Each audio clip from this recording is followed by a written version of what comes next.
Hello everyone welcome back to my YouTube channel नोंथांमोनखौ आंनि YouTube चैनलाव बयखौबो खनसे बरायग्रोनाय जाबाय। नोंथांमोन आं साननै सिगां क्वेश्चन एन्सारनि भिडिअ बानायदोंमोन। नोंथांमोना आंखौ क्वेश्चन सोंदों गोबाङानो।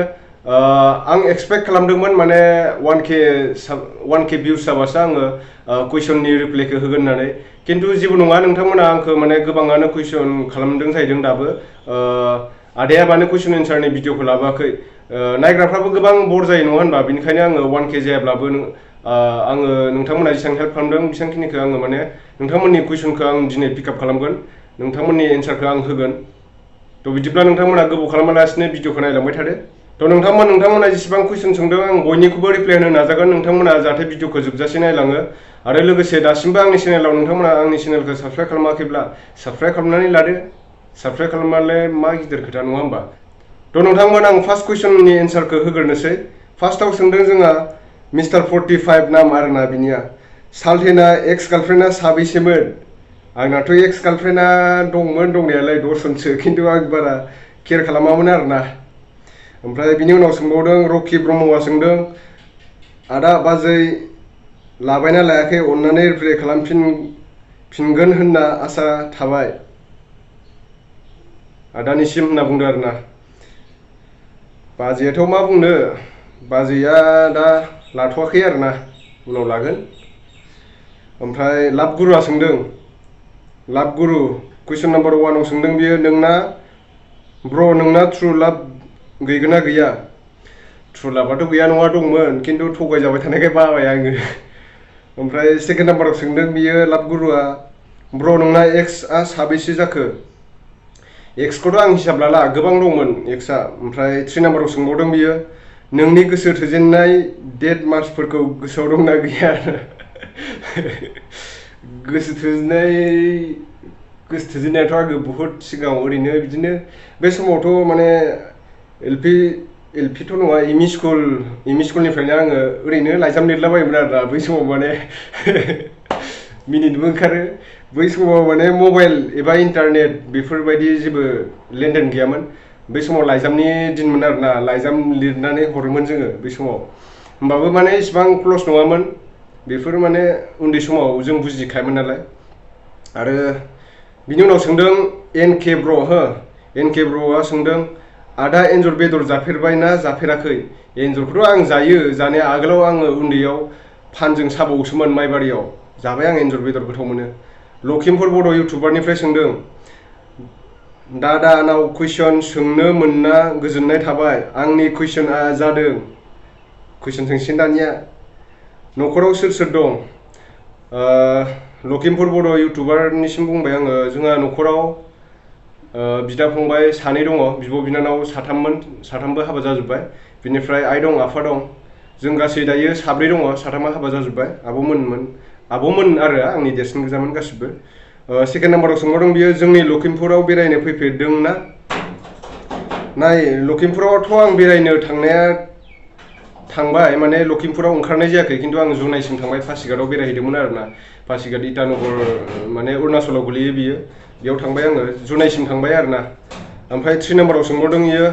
दायो बर्थमान माब्रै दङ? दायो बर्थमानथ' लकडाउनाव मा होनना बुंनो, दा बिदिनो दंथ'यो आरो गेजेरावनो, जेरावबो बेरायनो मोनाखै। बेनिफ्राय निजोम अफिसियेला जेबो कुइसन सोङाखै, मजाल' होनना बुंदों आरोना बियो। उइस बक्सआ सोंदों, उइस बक्स थेंक्स ब्र' आंखौ बिराद सापर्ट होबाय। ओमफ्राय नाम्बार 1 कुइसनाव सोंदों बियो नों मानसिनि सिगाङाव मानसि खोनानाय मालाबाफोर खिफिफेरदों नामा? येस बा नोंनि आरो मानसिफोरनि रिएक्सना मामोन? मानसिफोरनि सिगाङावथ' आङो बारा गोसा खिफिफेराखैलै, खिन्थु आङो बिराद माने खिफिखुमायोसो आरोना, सिरि एकदम खिफिनानैबो आं खिफियाखै बायदि, खिन्थु आं गोसा खिफिफेराखै। ओमफ्राय कुइसन नाम्बार 2आव सोंदों बियो आंनि बड' प्लास हिन्दी प्लास एसामिस मासरुम भिडिअखौ नायना बोरै मोनखो? जोबोद मोजां नांदों ब्र'। बिदिनो नाजाबाय था, जाहाथे इयुनाव माने नोङो साक्सेस जाहैनो हायो उइथ बक्सनिसिम। आरो बिनि उनाव सोंदों दावहारु बर'सा, बिथाङा सोङाखै, माने लाइकल' होनानै थांदों आरोना बियो। सुनिल ब्र' आदा नोंना साबस्क्राइबारा बेसे जाखो? सुनिल ब्र' दा ब्र आंना साबसक्राइबारा 10,000 जानो आरो बारा नांला 2,000 सो नांबावगौ नोंथांमोना सापर्ट खालामबानो जाबाय आं 10,000 थांबा माने हाइटखौ खुलिना होगोन आरो साबसक्राइबार काउन्टखौ ओमफ्राय खोरोमदाव नार्जारी सोंदों मा ओंख्रिखौ जानो गोथावसिन मोनो ब्र बाब बिराद मोजां कुइसन सोंबाय नोङो आं माने अनलाजों दाउ जोबोद मोजां मोनो अनलाजों दाउ मोनजाबाथाय बिराद फेभरेट आरो लाइक अमा बेदरखौबो मोजां मोनो आङो अमा बेदरखौ माने गारनो हाया नाम्बार 1 आव माने अनलाजों दाउ आरोना ओमफ्राय हिट नार्जारी नामानो हिट नार्जारी आरो बेना आंनिफ्राय मोनसे कुइसन नोंना मोजां मोननाया साबेसे ब्र मोजां मोननायाथ' दा बर्थमान गैया आगोलाव दंमोन दंनायालाय ओमफ्राय कुइसन नाम्बार 2 सोंदों आरो मोनसेबाव ब्र कुइसन नोंसोरनि फेमिलियाव साबेसे ब्र दहाय आङो लखिमपुर इउटुबारनो खोन्थाबाय बारे बारे खिथायोब्ला बयबो बरिं नाङो खिथाखाबाय आङो बेखौ एन्सारखौ होथ'ला आं बेखौ गोजोन नार्जारी आदा नोंनि फेभरेट बड' एक्टर एक्ट्रेसआ सोर जोबोद मोजां कुइसन सोंबायलै नोङो गोजोन नार्जारी आंनि फेभरेट एक्टरा जाहैबाय जेम्स मुसाहारि माने जेम्स बड' आरोना जेम्सखौ आं मानि थाखाय मोजां मोनो बिथांनि जिथुनाखि बडि फिगार माखासे थिंकिं साननाय हनाय बेखौ मोजां मोनो आरो बिथाङा माने इण्डियान आर्मियाव मावो होनना मिथियो आङो बिथांखौ माने देशनि थाखायबो बियो गावखौ माने देशनि थाखाय बाउसोमनानै देशनि थाखाय बियो जोंनि इण्डियानि थाखाय गोबां माने गोबां खामानि मोजां खामानि मावबोगासिनो बर्डारफ्राव थाहैनो नोंथांमोना बर्डारफ्राव मालाबाफोर थांबा मिथिगोन बिसोरो माबायदि थायो जोबोद खस्थ' खिन्थु बिसोरबो बिसोरनि खस्थ'खौ जों नुहुरा खिन्थु आं थांनानै मिथिबाय आरोना आं चाइना बर्डारावबो थांबाय पाकिस्तान बर्डारावबो थांबाय जम्मु एन्ड काश्मीराव थांबाय माने लादाख होनना बुङो जम्मु काश्मीरनिफ्राय अरुणाचल ओरै बुमला सांगिस्तारफोरथिं थांबा मिथिगोन नोंथांमोना मालाबाफोर बेरायनो जोबोद खस्थ' ओमफ्राय आरो खस्थ'आथ' खस्थ' खिन्थु बिखौ मानि थाखाय मोजां मोनो आङो बियो गावनि खस्थ'खौ लानानैब्लाबो बर' हारिनि माने कालचारखौ डेभेलप खालामनो थाखाय गोबां माने सापर्ट खालामो जोंनि बर'नि कालचारनि जिथुनाखि आर्टिस्टफोरखौबो सापर्ट खालामो गावबो जों बर' हारिनि डेभेलपनि थाखाय बिथाङा गोबां सापर्ट खालामो बर'फोरखौ बिनि थाखाय आं बिथांखौ लाइक खालामो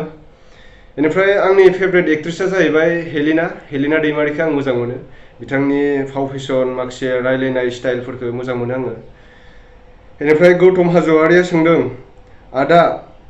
नाम्बारखौ आंनो हरलाय नोंनिखौ नांगौ जादों फेसबुकआव मा नाम आदाना नाम्बारखौथ' आं एक्सुवेलि बिदि कमेन्टफ्राव हरनो हाया फंबाय गौतम हाज'वारि नों दुखु दामोन नोङो फेसबुकआव मिस्टार दैमु सार्च खालामनानै आंनियाव फल' खालामबानो जाबाय आं बेयाव नोंनो हरगोन आरो नाम्बारखौ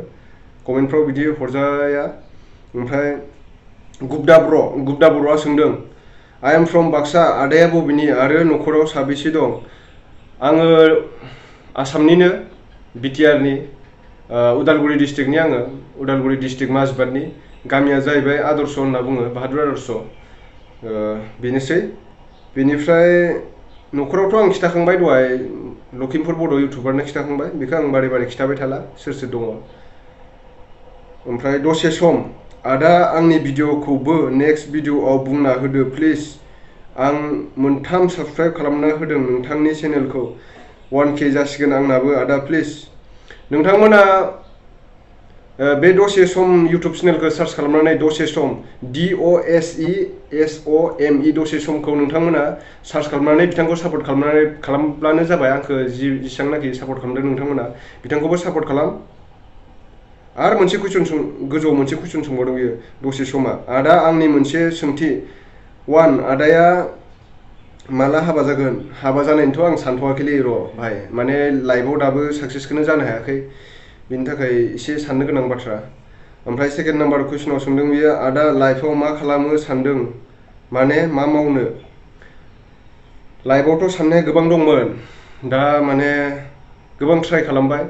किस्मतआ खिन्थु जोंना खाफाल गैयि होननानै साननानै लानांसिगोन थेवबोथ' जोङो थांनानै थानो थाखाय गावनि जिबनखौ सोलिलांबाय थानो थाखाय माबा मोनसेथ' मावनांगोन नङा होमबा माबा मोनसे साननाय दं आरो गोसोआव ओमफ्राय 3 आदा ना दासान्दि गार्लफ्रेन्ड दंना गैया गार्लफ्रेन्डआथ' आं लाथ'वाखै, मानो होनना बुङोबा बिराद प्रब्लेम जायो गार्लफ्रेन्ड लायोबा। ओमफ्राय सेकेन्ड नाम्बाराव आरो सोंबावदों, आदाया बेसेबाङाव फरायो? आदा खालामो आंनि सोंथिनि फिननाय आसा खालामो आंनि सोंथिनि फिननाय मोनगोन आदा फ्रम बाक्सानिफ्राय बुंदों बिथाङा। दसे समा आरोना। आंथ' थार्ड सेमसिमल' फरायदोंमोन फरायनाया, माने डिग्रिखौ कमप्लिट खालामजोबासै आङो। थार्ड सेमसिम फरायबाय, फरायनानै माने डाबल जादों आंनिया, माने ITIबो खालामोमोन नालाय आङो। सिभिल इन्जिनियारिं माने बे माने मोननै एग्जाम जाना होबाय आंना, सेमिस्टार जाहैबाय नालाय डिग्रियावबो, बेयावबो एग्जाम ओमफ्राय आरो ITआवबो एग्जाम जाना होबाय। बिनिखायनो आङो सानबाय आरोना डिग्रि फरायबाबोथ' जोङो साख्रिथ' मोनखाया सानबाय आरो आङो गोसोआव। साख्रि मोनाबाबो डिग्रिखौ नांगौ जोंनो, बाट माने आङो बेखौ मोजां जागोन साननानै आं बेखौ फरायबाय, खिन्थु मा खालामनो खाफालानो गाज्रि। ओमफ्राय दानिया फैलायदो सनिया ब्रह्मआ सोंदों, साथामसो दंखायो आदा नोंना गार्लफ्रेन्डआ आं मोनथिगौ, सरि आदा ओरैनोसो एदावदों। जेबो नङा आगै सनिया ब्रह्म। बिनिफ्राय अलंबार ब्रह्मआ सोंबावदों, आंनिफ्राय मोनसे दे आदा, नोंना इउटुब चेनेल खुलिनायाव नोंनि न'खराव सापर्ट दंना गैयामोन? इउटुब चेनेल खुलिनायावथ' सापर्ट दङ, खिन्थु बुङोमोन थाइसेबो थाखा मोना माया, मानो खुलियो, मानो भिडिअ बानायबाय थायो होननानै बुङो आरोना, खिन्थु दायो सापर्ट दङ। ओमफ्राय आदाया दा मा मावो? आदानि न'खराव साबेसे मेम्बारखौथ' आं खिन्थाखांबाय दहायनो, आं बारे बुंबाय थानो बायो, माने उसुबिदा नाङो खोनासंग्राफ्राबो। आं दा बर्थमान माने आर्मिफोरनि हेल्पार मावो आरो पर्टार, माने दा लकडाउनखाय माने न'आव फैथ'दो आङो। आर्मिनि पर्टार माने आर्मिफोरजों हेल्प खालामनांगौ आरो, माखासे आर्मिनि खामानि हेल्पार खालामनांगौ। बिदिनो बर्डाराव थाङो आङो, चाइना बर्डारावबो थाङो, पाकिस्तान बर्डारावबो थाङो। नोंथांमोना सोरबाफोर मावनो गोसोबा आंखौ कमेन्ट सेक्सनाव कमेन्ट खालामनानै खिन्थाहरनो हागोन, आं बिनि डिटेल्स होगोन। बेनोसै आं दासान्दि खामानि मावनाया। जिडि क्रिएसन साबेसे एक्स जाखो ब्र'? एक्सखौथ' आं हिसाब लालालै, माने सानबाबो सानख'नो हाला बे एक्सफोरखौ। ओमफ्राय सापर्ट खालामबाय थागोन ब्र' आं नोंखौ, आंखौबो सापर्ट खालाम, जागोन दे ब्र'। जिडि क्रिएसनखौ बयबो सापर्ट खालामबानो जाबाय। बिग्राय दैमारि आइ एम फुल सापर्ट आदा नोंखौबो, जागोन दे बिग्राय दैमारि। ओमफ्राय बिथोन नार्जारि, ओइ ब्र' नोंनि नाम्बारखौ हरलायब्रा। ब्र' आंखौ नोङो मिस्टार दैमु इउटुब माबायाव फेसबुकाव नोङो सार्च खालामनानै फल' खालामबानो जाबाय, बेयाव आं नोंनो हरनो हागोन आरो नाम्बारखौ। ओमफ्राय जुरिमनि बसुमतारि, खयजन एक्स दंमोन नोंहा? एक्सखौ आं हिसाब होनो हाला, माने खमावबाबो 10 जननि बाराखा आरोना एक्सआ। ओमफ्राय फैसालि मुसाहारि, नों जब मावनाय नामा जागौमोन आरोना बेनि कुइसना। नों बेसेबां फरायनाय आरो नोंनिया न'आव सोर दं? आं दहायनो खिन्थाखांबाय फैसालि, नों सिगांनि बुंनायफोरखौ खोनासंफिनदो नोङो। ओमफ्राय डिबि स्टुडिअ पियम हिटखा ब्र' थेंक इउ। ओमफ्राय सुस्मिता बसुमतारि दै, निउ साबसक्राइबार एन्ड फार्स्ट भिउ आदा, इउटुबनि बागै खिन्थानायनि थाखाय गोजोननाय थाबाय आदा, मानोना आंबो नाजाबाय था बिनानाव, नाजाबाय था। ओमफ्राय आदा फिसा चेनेल दं आंनाबो, अन्नानै बयबो सापर्ट खालामदो। आदानिसिम कुइसन आंना नाम्बार 1 कुइसनाव सोंदों, आदा बहानि मा गामिनि, बेसेयाव फरायो, इउटुब चेनेलनिफ्राय बेसेबां पेमेन्ट मोनबायना? सुस्मिता, नोंनि सोंनाया आं सिगाङावनो एन्सार होखांबाय माखासे इउटुब सोंनायफोरनो, बेखौ नोङो नायग्रोदो। ओमफ्राय बेसेबां रां खामायखो बिनि एन्सारखौ होनोसै आङो। फैसाखौथ' आं दा मोनथ'वाखै, माने दायो गुगोल एडसेन्सआव जमा दङ, $100 जाबासो उइद्र' खालामनो हायो नालाय, दा 50सो दं आरो 50-60सो दङ। बेखौथ' आङो माने उइद्र' खालामथ'नो हायाखै, $100 जाबासो हायो। ओमफ्राय AN3 प्र'आ सोंदों, बा बेथ' माने इम'जिसो हरदों आरोना अरनि, ओमफ्राय एकदम माने बे हिप हप स्टाइलाव हरनाय जाहैबाय आरो। ओमफ्राय बिनि उनाव फुलुं ब्रह्मआ सोंदों, आदानि डिस्ट्रिक्टआ? आंनि डिस्ट्रिक्टआ उदालगुरि। आदाया दा बेसेबां फरायगासिनो? आंथ' दा फरायला, माने आं फरायमोनबा माने दा मास्टार डिग्रि कमप्लिट जाबायमोन आरो। आंनि लोगोफ्रा दा मास्टार डिग्रि कमप्लिट जाजोब्बाय गासिबो। आं माने डिग्रिखौ कमप्लिट खालामासै, बेनो आरो। आंनि बैसोआ दा 25 रानिं जागासिनो फंबाय फुलुं ब्रह्म सरि। बड' हान्टार चेनेल, आदाना गार्लफ्रेन्ड दंना गैया? गार्लफ्रेन्डखौथ' आं लाथ'वाखैलै बड' हान्टार, गार्लफ्रेन्ड लाबा बहुत टेनसन जायो। लकिराम बसुमतारी हे ब्र आई एम फ्रम बिश्वनाथ सारियालि नोंना मोजां मोननाय दंना गैया मोजां मोननाय दंबा खै बोसोर जाखो मोजां मोननायाथ' दा बर्थमान गैलालै बिदिनो ओरैनो रायलायलाबायोमोन आरोना ओमफ्राय न'खराव सोर सोर दं नोंसा आरो नोंनि बैसोआ बेसेबां आरो नों बबेनि ब्र नों एलबाम भिडिअ बानायदोंमोन नामा बैसोफोरखौथ' आं खिथानाय जाजोबखाबाय दा आं एलबाम भिडिअथ' बानायदोंमोन बानायनाया खिन्थु इसेबां हिट जायासै आरोना ओमफ्राय बानायगोन आङो नाजागोन आंनावबो मोनसे साननाय दङ आंहाबो बर' कालचारनि थाखाय आंबो खामानि मावगोन बेखौ गोसोआव साननाय दङ बर' इउटुबआव फार्स्ट बोरै भेरिफिकेसन खालामो नायदों नों बुंनि भिडिअखौ थेवबो बारा बुजियासै इउटुबाव फार्स्ट भेरिफिकेसन खालामनाया जाहैबाय नोङो फार्स्ट टाइम 1K साबस्क्राइबार माने 1000 साबस्क्राइबारखौ बुथुमथारनांगोन आरोना नोंनि लोगोफोरखौ 1000 जना नोंखौ साबस्क्राइब खालामनांगोन बिनि उनाव 4000 घन्टा माने नोंनि मानसिफ्रा जे नोंनि भिडिअखौ नायबाय थागोन बे काउन्टिं जायो आरो 4000 घन्टा बे वाच टाइमखौ नोङो बुथुमनांगोन बिनि उनाव नोङो गुगोलाव थांनानै हाउ टु एप्लाइ माने मनिटाइजेसननि थाखाय एप्लाइ बेयाव माने मोनसे सिम्बल थायो डलार बे डलाराव थांनानै नोङो एप्लाइ नाव फैखायो आरोना भेरिफाइ जानोसैबाथाय एप्लाइ नाव नोङो थुनानै माखासे डकुमेन्ट साबमिट खालामनांगौ एड्रेस फिल खालामनांगौ बिनि उनाव मनिटाइज खालामनांगौ आरोना बिनि उनावसो मनिटाइज जागोन एडभार्टाइज फैबासो नोङो मानि आर्निं खालामनायनि चेनेल जागोन आरो नोंनि चेनेला DM अफिसियेला सोंदों कुइसन आदाया माबाफोर जब मावो नामा आं बिनानाव दहाय बुंखाबाय बिनानावना जिखुनु फंबाय BM सोरनिबा सिख्लानिबो फट' लानानै बुंदों जानो हागौ बियो सोंबाय माबाबाय आरोना दहाय जब मावो होननायखौ आं खिथाखांबाय माने आङो डिफेन्सफोरजों माने डिफेन्सआव माने फौजिफोरजों आङो थाफायो माने हेल्प खालामो SB बड' ब्लग्स आदा नों अमा फार्मआव फार्स्टआव खैथासो अमा लाबोनो सानदो अमा फार्मआवथ' आङो दा अमा बिमासो फिसिग्रोदों आङो मासेल'सो लाबोग्रोदों बांद्राय फैसा गैथ'वा नालाय मासेल' फिसिग्रोदों आरो ओमफ्राय धनिराम ब्र भैया मेरा चैनल को भी डिस्क्रिप्शन में दे दो ठीक है भाई बनीराम नाजाबाय था मेहनत करते रहो उसके बाद अपना हो जाएगा मैं डिस्क्रिप्शन में दे दूंगा कोई बात नहीं ओमफ्राय बिनि उनाव मिस्टार खुंगुर लाभ हरदों इमोजि हरदों बिथाङा गोजोननाय थाबाय बिथांनिसिम मनज ब्र एन्टारटेनमेन्ट दे अननानै आंनोबो डिस्क्रिप्शनाव होफाना होदो ब्र जागोन दे ब्र मनज ब्र आं गासिनिखौबो लिंकखौ डिस्क्रिप्शनाव होगोन सोरबाया होआखै होननानै गाज्रि मोननाङा जायफोरनि चेनेल दङ ओमफ्राय हादर नार्जारि हेलौ ब्र आंनि कुइसना बेनोदि नाम्बार 1 कुइसन ब्र नोंनो बैसागु बोथोराव गामसा गाननानै मोसाफेरदोंना मोसाफेराखै ब्र बैसागुआथ' आं बैसागुआवनो जोनोम जादों दै आंनि जोनोम जानाया एप्रिलनि 15आव जादों आङो माने बैसागुखौ आं गारनो हाया बे बर'नि कालचार जाहैबाय नालाय आं गामसा गाननानै मोसायो बैसागुआव जोबोद मोजां मोनो आङो बैसागुखौ बेनिफ्राय नाम्बार 2 कुइसनाव सोंदों आरो नोंनि बर'नि फेभरेट एक्ट्रेसआ सोर बेखौथ' आं दहायबोनो खिथाखांबाय हेलिना दैमारि आं हेलिनाखौ जोबोद मोजां मोनो बिनि एक्टिंफोरखौ बिनि हाइट बिनि रायलायनाय स्टाइल जोबोद मोजां मोनो बेखौ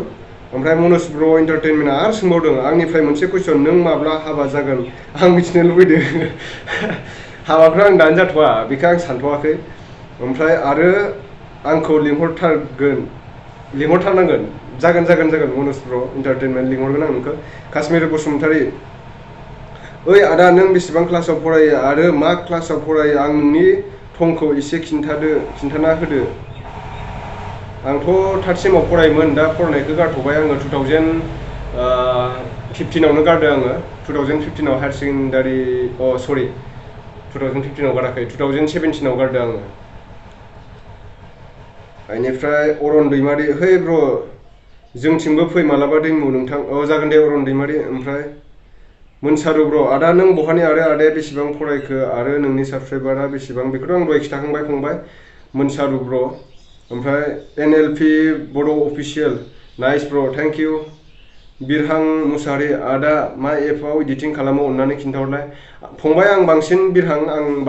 पावार डाइरेक्टर इउज खालामो पावार डाइरेक्टर एप्स आं मबाइलावनो एडिटिं खालामो आरो लोगोसे काइन मास्टारखौबो बाहायो माने किसुमान बुस्थुफ्रा जोङो पावार डाइरेक्टराव काइन मास्टाराव मोनजोबा इफेक्ट्सफोरा माने पावार डाइरेक्टरफ्राव होनो मोजां जायो आरो बिरफुं जोंनि आदा अके चेनेलनि लिंकखौ हरदों बियो बिरफुं मुसाहारिया स्टार दैमारि आदा आंनिफ्राय मोननैसो कुइसन आदाहा गार्लफ्रेन्ड दंना गैया आदाया माबाफोर जब मावो नामा आं बेखौ दहायनो बुंखांबाय स्टार दैमारि गार्लफ्रेन्डआथ' गैया गैनायालाय जेनेबा खामानिखौलाय आं मावा नङा मावो डिफेन्सफोरनि आन्डाराव मावो आरोना बेनिफ्राय HDM 0.2 नाम्बार 1 कुइसनाव सोंदों नों माहानि डिस्ट्रिक्ट गामि हम टाउनफोरखौ गासिबो सोंजोबदों गार्लफ्रेन्ड फेमिलि ओमफ्राय नों रस खालामबा गाननाय ससमाया मानो इदि एसे फोरमायना हो लभ आदा लाभ इउ आदा होनदों आरोना लभ इउ आदा होनना बुंदों बियो ओमफ्राय माने गासिबो गामि डिस्ट्रिक्टफोरखौथ' आं खिथाखांजोब्बाय बेखौ माने बारे बारे खिथाग्राबा खोनासंग्राफ्रा नायग्राफ्राबो बरिं जायो मोनसे बिनि रस खालामनायनि ससमानि फारसे सोंदों नालाय बियो आं गाननाय ससमाया जाहैबाय माने बियो जख्रुबफ्लांदोलै लंपेन्टाव लानायाव पकेटाव बियो माने आं कमेडि जागोन होननानै बेखौ जख्रुबाखै आरो जख्रुबनानै ग्लास मोनसे बायबाय आरो बेजों लोगोसे रस्टिं भिडिअ खालामनो थांनायावबो आं न'आव बानाया नालाय रस्टिं भिडिअखौ दुब्लियावसो बानायहैयो गनानै आरो हेन्देलाबो मोनसे बायबावबायसो ओमफ्राय थेवबो आं बेखौ कमेडि जागोन साननानै लाबाय थायो आरोना बे ससमाखौ जेबो नङा फंबाय मोजाङानो नोंनि सोंनायाबो प्रबिन बर' अफिसियेल बर'आ गार्लफ्रेन्डखौ भिडिअआव देखायगोन ना देखाया गार्लफ्रेन्डखौथ' आं मोनबा देखायगोन उनफोराव देखायगोन आरोना दा गार्लफ्रेन्ड गैथ'आ नालाय देखायनो हाथ'वा ओमफ्राय एक्स गार्लफ्रेन्डआ साबेसे एक्स गार्लफ्रेन्डआथ' दंमोनलै 10 जननि बारा दंमोन आरोना बिदिनो ओरैनो माने लोगो हमनाया बारा जायामोन फनावल' थायोमोन नालाय बेखायनो आंबो बारा टाइम होनो हायामोन नालाय बेखायनो बिसोरबो गारजोब्बाय आंखौ ओमफ्राय आदा नोंनि चेनेलखौ साबस्क्राइब खालामबाय आंनिखौबो साबस्क्राइब खालामना होदो प्लिज NDS ब्र जागोन ब्र ओमफ्राय मिस्टार प्रकाश बाग्लारि दादा नों जम्मु काश्मीराव थांफिनला नामा डिउटियाव मिस्टार प्रकाश बाग्लारि नाय भाई आं माने जम्मु काश्मीराव 3 मान्थ माने 9 मान्थनि थाखायल'सो थांदोंमोन आं बेयाव 4 मान्थसो थाना फैबाय खिन्थु अक्सिजेन बिराद खम काश्मीराव माने अक्सिजेनबो बिराद खम हां लानो बिराद प्रब्लेम मोनो बेनिखायनो आं थायासै बेयाव आं दा लकडाउन जोब्बा अरुणाचलाव थांफिननो गोनां दङ अरुणाचलाव थांनांगौ थ' बिनि उनाव सोंदों गिरि भाई नाइस ओमफ्राय इम'जि हरदों लाभनि अनिरुद्ध क्रिएटर आदा आंनो सापर्ट नांगौ आदा अन्नानै आंखौ सापर्ट खालाम जागोन अनिरुद्ध क्रिएटर सापर्ट खालामगोन आदा भिडिअखौ नायबाय थायो आं थेंक इउ भिडिअ नायबाय थानायनि थाखाय अनिरुद्धसिम नितुमनि ब्र आदाया लाइफआव मा जानो सानो फेमिलि साबैसे बबे गामिनि गार्लफ्रेन्ड दंना गैया बेखौथ' आं दहाय खिथाखांबाय आं लाइफआव सानो आरो बिदिनो हारिनि थाखाय एसे मोजां खामानि मावनो हागोन नामा बेफोरखौनो सानो आङो बेनिफ्राय मनिन बसुमतारी हेल' आदा नोंनि लाइफ टाइम गार्लफ्रेन्डआ बहानि प्लिज लाइफ टाइम गार्लफ्रेन्ड आं लाथ'वाखैलै मनिन भाई माने उनाव लागोन आरोना एसे साक्सेस जानो हायोब्ला मिस्टार जोमै आंबोथ' गोदानसो ब्र इउटुबनि सोमोन्दै बारा मिथिजोबा बेनिखायनो नोंखौ लोगो हमना इउटुबनि सोमोन्दै सोंना लागोन ब्र जागोन दे मिस्टार जोमै सोंनानै लाबानो जाबाय उनफ्राव सोदोमस्रि बसुमतारी ओमफ्राय दं नुबाय आं नोंनि गार्लफ्रेन्डखौनो बहा नुखो ओमफ्राय इम'जि हरबावो मिनिनायनि ओमफ्राय बिनि उनाव सोंदों मन्दिरा मुसाहारि आर्निंआ मानो खमायलाङो नाय मन्दिरा मुसाहारि जेब्ला नोङो इउटुब क्रिएट खालामगोन ना मनिटाइजनि उनाव इउटुब स्टुडिअ'आव आर्निंआ मानि थाखाय खमायलाङो आं खिथानोसै माने इउटुबनि माखासे जिथुनाखि बै आमेरिका जिथुनाखि इउटुब माबायाव थाग्रा इउटुब कम्पानि बे इउटुबखौ जाय खुलिनाय इउटुबा सोरनि बे इउटुबनि मेनेजारा नोंसोरखौ नायो माने जोंखौ नायो आरोना नों इउटुबजों नोङो आर्निं खालामनो हागोन ना हाया नोङो इउटुबखौ सालायनो हागोन ना हाया बेखौ नायो बिनिखायनो नोंखौ ट्राइ नायो आरोना नोंनि आर्निंखौ बिसोरो दानो नों दानबानो जे नोङो गोसोखौ माइन्डखौ एसे डाउन खालामनांगौ बे नङा नोङो नाजाबाय था अब्लासो माने बे हामारलै इउटुबखौ माने सालायनो हामारगोन बिनि थाखाय दानो आरो बेखौ नों टेनसन लानांगौ दरखार गैया बे जागोन आरोना ओमफ्राय कबिता ब्र आदाना गार्लफ्रेन्ड दंना गैया आरो दंबा साबैसे गार्लफ्रेन्डजों लाइन मारिखो आरो सिख्लाफोरनि मुङा मामोन बा बेफोरखौथ' आं गोसोआव गैलालै दा बहुद गोबावबो जाबाय ओमफ्राय आं बिनि एन्सारखौ होथ'नो हाला दा सिगाङावनो बुंखाबाय आङो माखासे बुंनांगौखौ Jennifer how many class you have name one of them by नामआथ' आं गोसोआव गैलालै बिनिखौ मिथिबायना जेनिफार ओमफ्राय भाई आपका गर्लफ्रेंड भाई आपका ग्रैंडफादर की फादर का नाम क्या है बाब आबैनिफ्रायबो आबैमोननिफ्रायबो बिमा बिफा आबै बेखौ आजै आजौ होनना बुङो बर'आव आरो आजै आजौनिफ्राय आरो बिराद गोलाव आरोना साननांगौ बेखौलाय बोरै मिथिनो दा जन्मआनो जायाखै आं बे समाव उदैयावबो गैयामोन गैया आं बेखौ बिनि एन्सार होनो हादोंमोन ओमफ्राय अनसुला दैमालु ब्र आंनि फार्स्ट कुइसन आसोल नोंना गार्लफ्रेन्ड नेम आरो मा जायगा गार्लफ्रेन्डआ बेसेबां फरायदों दा आंनावथ' गार्लफ्रेन्ड गैया नालाय आगोलाव दंमोन दा बुंनो हाला आं बिनि एन्सारखौ आं सिगाङावनो बुंखाबाय ओमफ्राय अनसुला बसुमतारी आदा नों बबेनि आंथ' उदालगुरि डिस्ट्रिक्टनि माजबाटनि आङो फुंबिलि डिजिटेल स्टुडिअ आदा नों भिडिअखौ मा एपआव इडिट खालामो आदा अन्नानै खोन्था आदा ओमफ्राय काइन मास्टाराव बानायोब्ला मानो काइन मास्टार नुफायो आदा काइन मास्टार नुफायै एप्सखौ नेक्स्ट भिडिअनि लिंकआव हो आदा जागोन दे बे काइन मास्टार वाटारमार्कनि खोथाया जाहैबाय माने नोङो प्ले स्ट'रनिफ्राय काइन मास्टारखौ डाउनलड खालामबा बे वाटारमार्क काइन मास्टार लिरनाय बा पावार डाइरेक्टर लिरनाया नुजायो बेखौ नोङो क्रमाव थां आरोना बा गुगोलाव थां नोङो गुगोलाव थांनानै सार्च खालामबानो जाबाय नो वाटारमार्क काइन मास्टार एपिके डाउनलड होननानै नोङो क्रमाव सार्च खालाम बिनि उनाव नोङो सबनिफ्राय लेटेस्ट माबाखौ टपआवनो फैगोन सिगाङावनो फैगोन बेखौ डाउनलड खालामनानै लाबानो जाबाय अब्लाना नोंना काइन मास्टार लिरनाया फैनाय नङा आरोना ओमफ्राय नबजित गेमार ब्लग आं आदानि चेनेलखौ एसे बुंना हो आदा आंनि चेनेलखौ एसे बुंना हो जागोन दे नबजित गेमारखौ बयबो एसे सापर्ट खालाम नोंथांमोना साबस्क्राइब खालामना होबानो जाबाय बिथांनि चेनेलखौबो आंना चेनेला एसे दासो गोदान आदा जागोन दे फ्रि फायार गेम आपडेटनि भिडिअ लाबोबाय थागोन आदा 2K नि गोनांथार आदा दे जागोन नबजित ओमफ्राय दिबिया सेट्रि आदा नोंना साबेसे एक्स दं आदा नों मा मैगं जानो मोजां मोनो आंथ' अनलाजों दाउजों मोजां मोनो बांसिन ओमफ्राय बिराद बुरजा कुइसन सोंदोंलै बियो ओमफ्राय सेकेन्ड नाम्बार कुइसनाव सोंदों आदा नों माला हाबा जागोन बा बेथ' आं सानथ'वाखै बेखौथ' ओमफ्राय आदा नोंहा दा गार्लफ्रेन्ड दंना गैया दाथ' गैथ'वालै गार्लफ्रेन्डआ ओमफ्राय दा आदा नोंस्रा सोर न'खराव जोंहाथ' न'खराव दा साब्रैल' दङ साथाम दंमोन आब' साथाम दंमोन हाबा जाजोब्बाय बेनिफ्राय मा सोंबावदों इयो आदा नों बेसेबां फरायो आंथ' 3rd सेमसिम फरायनानैल' दोनबाय आरोना फरायासै ओमफ्राय आदा नों जिउआव मा थांखि लादों अन्नानै बेफोरनि फिननायखौ मोनफिनगोनखौ आसा खालामबाय थाबैनो एन्सार होदो आदा सना लाभ इउ फ्रम क'क्राझार